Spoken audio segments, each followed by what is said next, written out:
In this video we have another tactics video, and that is drop-offs from a patrol.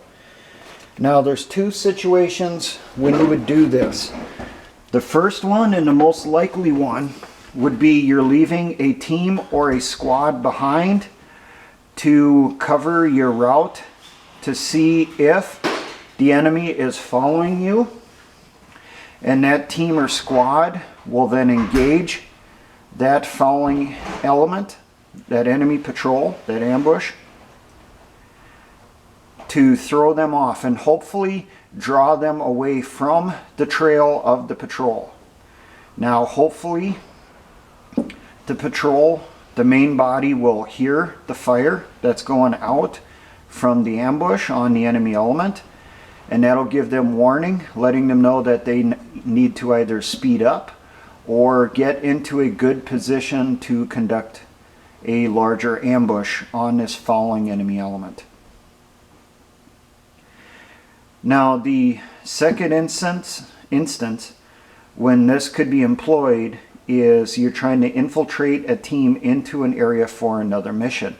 So you could be bringing in a scout sniper team into the area. You could be bringing in a saboteur or sapper team into an area so that they can go conduct a mission. Or you could be bringing in a long-range reconnaissance patrol team or LRP team into the area to monitor that area for an extended period of time. Now, this would be done with a larger element. Typically, you're going to be looking at a platoon or larger when you're doing something like this, unless it is you're dropping off maybe a two-man scout sniper team. Then you probably would be able to get away with having them in a squad-sized patrol and dropping them off without being noticed. But because of the size of the board here, I have only a squad-size element here, a 10-man rifle squad. Now that's our direction of travel. We're going that direction. We stopped. We're performing our security halt. Now this could be because we were in a wedge formation crossing an open area. We moved into an area that is more wooded, and we're stopping inside it to see if we're being followed, or it's just been that long that we've been on the move for a while. We need to take a break, whatever. But we stop, conducting our security halt. Everyone takes that little step off the sides of the trail and orientates their weapons outward. The one at the front obviously orientates their weapon down the trail. The one at the back orientates it back down the trail. Now, when you're going to have the drop off, we're going to leave off from this one fire team, so 5 people. So we got the rest of the squad is moving forward. They continue on with he's scanning front, side, side, side, side, and back. Now we left off this side over here, this fire team. When we did that, this one, instead of facing this direction, he's now covering this way across the trail. He continues watching this way. He watches over the trail. He continues watching this way. The guy that was in the back, he moves off onto the side with everyone else, orientates himself down the trail, monitoring in that direction. Now, if this was dropping off a small team in that area, not just the leaving off the fire team or squad, we're leaving off that sapper team, that saboteur team, LRP team, or whatnot. After these guys would move out, they will do their little halt for a while, make sure that no one's following, and then they're going to disappear in whatever direction they need to go to continue with their mission, while these guys continue on with their patrol.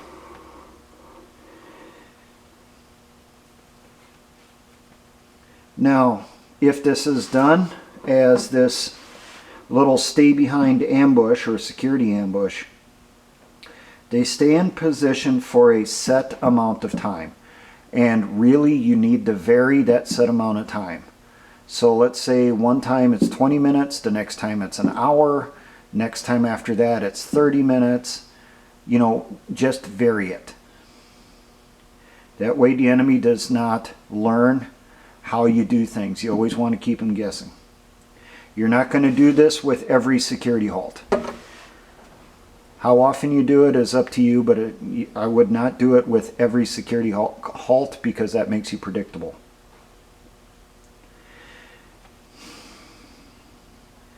Now, if nothing occurs, okay, they set up the ambush, the enemy does not come through, they're not being followed. They then move to regroup with the patrol at a prearranged location. The rear security of the patrol, the main body, must be aware that a link-up will occur and a number of people that are going to be coming in. That's where you got your GOTWA, going where, others going with, time they're going to be leaving, when they expect to return, actions on enemy contact, so on and so forth. So these guys in back on the patrol, they need to know that these guys are going to be coming up. They're going to be catching up. Or if they're going to be coming in on the side of the patrol, everyone on that side needs to know that, hey, we're going to have a patrol coming in from this direction, from our right flank or whatever, once we get to a specific location. Everyone, the people that are the ones that are going to make contact with this drop-off element must be aware of the link up, and they must be reminded of it when they get to the link up point to lower the risk of friendly fire. You're more than likely moving through enemy territory, so people are going to have itchy trigger fingers, especially if they're new and inexperienced. So you're trying to reduce the chance of friendly fire. So they have to be aware that, hey, we got people coming up. Before you pull the trigger, positively identify who it is that's coming in. Don't just open fire because you see movement. And then on the return, whoever it was that was in charge of this drop-off element heads up and reports to the person that was in charge of the patrol, whether it was the squad leader, the platoon leader, the company commander. Passes off all the information that they have. Did they encounter anything? Everything's clear. You know, did they see someone but they're, you know, went the wrong direction because they couldn't find the trail, whatever it is. They pass on a full report to the head of the patrol. Now, if, we'll go back here, this drop-off element, let's say they did perform an ambush. They ambushed an enemy platoon that was coming up following the patrol. Now, these guys pour in a large amount of fire, and if they have hand grenades, they toss in as many as possible. They need to have a prearranged criteria for when they need to break contact. So it could be, you know, you fire off one magazine as fast as you can, you toss a grenade, or maybe let's say the grenades on the trail are the signal. Let's say the only one who tosses the grenade is the squad leader or team leader in charge of this drop-off. So when the patrol moves in, they open fire on that patrol, and then everyone dumps their magazine, and the signal to break contact is the team leader or squad leader tosses a hand grenade onto the trail, maybe tosses on a smoke canister, some type of signal that everyone can see and recognize. And then everyone here breaks off. And they should have something set up telling them, hey, we move off so many meters in this direction, link up over here, and then we escape and evade. But as they're escaping and evade, they're trying to lure the enemy after them. Get them off of the trail of the patrol, try to lead them off into the woods in a completely different direction from the patrol to get them lost. So at first, you know, they'll break contact, fall back, link up. These guys will search the area, try to find where they went. They're linked up back here, and then they make it a little bit obvious that, hey, we moved this direction to try to lure the enemy that way. You're trying to trick them as much as possible. You're trying to entice them to go the direction you want them to go. You don't want them to follow the rest of the patrol. You want them to go this other direction. You want them to go on that wild goose chase.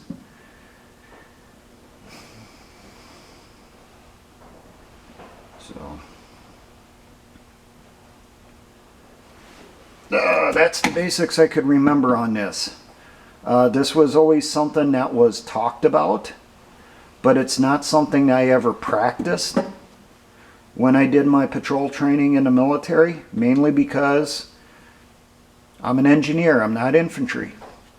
When I went out on patrols with infantry, it was primarily as engineer support. We were supposed to deal with checking bodies for booby traps and also rigging up decaptured enemy equipment for destruction if we could not bring it with us. So I did not deal with drop-offs. But we did talk about it occasionally. It was one of those situational things that could occur someday things. And from my readings about Vietnam, this was actually pretty common. U.S. forces did this a lot.